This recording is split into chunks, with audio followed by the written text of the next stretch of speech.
किशोरी जी एक दिन बड़ी उदास थी, तो राम जी ने पूछा क्या बात है, उदास क्यों?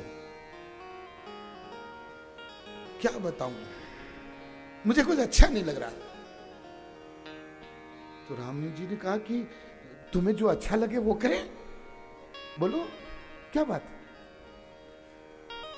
तुमको लोग कहते हैं रामचंद्र कृपालु भज मन हरण भय भवदारिणी, इतना गाते, तुम कृपालु हो कहां? तुम्हारे में कृपा का नाम नहीं है। ये किशोरी जी का वार्तालाप बता रहा हूं ना। तुम कितने निष्ठुर हो। ये बेचारे जीव जो भवसागर में पड़े हैं, दुखी हो रहे हैं, माया के अधीन है, और माया ऐसी प्रबल शक्ति है, इससे कोई पार जा नहीं सकता। तुमको इन जीवों पर दया नहीं आती? किशोरी जी कह रही है, तुमको इन जीवों पर दया नहीं आती? दया क्यों कर रहे हैं ना? दया सबको मानव दे दिया, संसार बना दिया, सप्रियाशन बता तो रहा था यार। अरे इससे क्या होगा?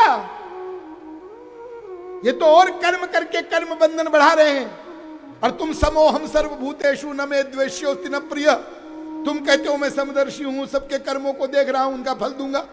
अरे कर्म फल देने से इनका कल्याण कैसे होगा? कर्म तो बढ़ते जाएंगे, ये फल भोगते जाएंगे, फिर आएंगे, तो ये इनका कल्याण कैसे होगा? ये कोई कृपा है? ये किशोरी जी कह रही है, ये कोई कृपा है? कड़े कड़े नियम बना रखे हैं। अनन्यास चिंतयन्तो माम ये जनाः पर्युपासते निर्मल मन जनसो मोहि भावा मोहि कपट छल छिद्र न भावा। ये बेचारा जीव ये कैसे तुम्हारी शरण में आवे? कृपा करो, इन पर दया करो। तो राम जी कहते हैं कि आप ये बताओ कि आप प्रसन्न कैसे होगी? किशोरी जी कहती है, मैं उस दिन प्रसन्न होंगी आपसे जिस दिन आप संसार के सबसे अधम से अधम जीव का बिना किसी शर्त के कल्याण कर दोगे, कृपा कर दोगे, तब मैं खुश होंगी। राम जी ने सोचा बड़ा मुश्किल। अब यदा यदा ही धर्मस्य ग्लानिर्भवति भारत, अवतार इसलिए होता है हमको रावण को मारना, उधर जाना है, और ये रावण को मारने देगी? इसलिए आपको एक बात बताऊं कि जयंत के प्रकरण में, अरण्यकांड की कथा में आपको सुनाएंगे, देखे कहां तक पहुंचते हैं। तो जब जयंत के प्रकरण में, और जयंत ने चोंच मारी और फिर वो भागा फिरा, और जब वापस शरण में आया तो किशोरी जी ने, अंबा ने कहा, महाराज बहुत हो गया, इसको माफ कर दो। राम जी ने कहा नहीं, मैं माफ नहीं कर सकता। महाराज कर दो बेचारा। नहीं नहीं, इसको क्षमा नहीं मिलेगी। किशोरी जी ने सोचा कि ऐसे नहीं मानेंगे, तो उन्होंने कहा अच्छा मैं इसको माफ मत करो जयंत को, मैं एक प्रश्न करूं? हाँ करो। तो किशोरी जी ने कहा, पापानां वा शुभानां वा वधारहाणाम अथापि वा कार्यं कारुण्य मार्येण न कश्चिन्नापराध्यति। क्या संसार में आज तक कोई ऐसा जीव हुआ था या है या होगा जो माया के अधीन हो और अपराध न करे?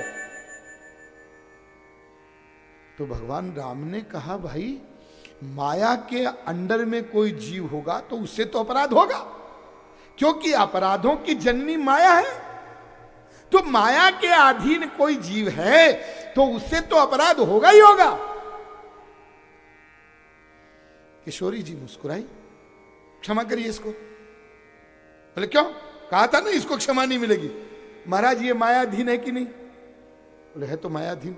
अभी आपने कहा कि जो मायाधीन होगा उससे तो अपराध होगा, तो इसने कौन सा कमाल कर दिया? ऐसा कोई नई बात तो नहीं की। भगवान राम को हार माननी पड़ी, करना पड़ेगा क्षमा। ये जो हो रहा है ना, ये जो राम क्षमा कर रहे हैं, ये किशोरी जी की कृपा के कारण। और जब ये घटना हुई तब भगवान राम समझ गए कि इनको साथ रख करके और हम वो जो प्रतिज्ञा की ना कि मही और पूरी धरती को मैं राक्षसों से निशाचरों से हीन कर दूंगा, ये तो करने ही नहीं देगी, ये तो किसी को नहीं मारने देगी। और इसीलिए जब खरदूषण आए तब लक्ष्मण जी को कहा इनको लेके चले जाओ गुफा में, सीता जी को भेज दिया। और उसके बाद में जब शूर्पणखा की नाक कट गई तो फिर बाद में तुम पावक मह करहु निवासा, सीता जी को कहा तुम तो अग्नि में रहो, और बाद में वो नकली छाया रूप सीता ही रही। किशोरी जी को तो पहले ही छुपा दिया, क्यों? क्योंकि भगवान जानते थे कि किशोरी जी तो ऐसा करने नहीं देगी।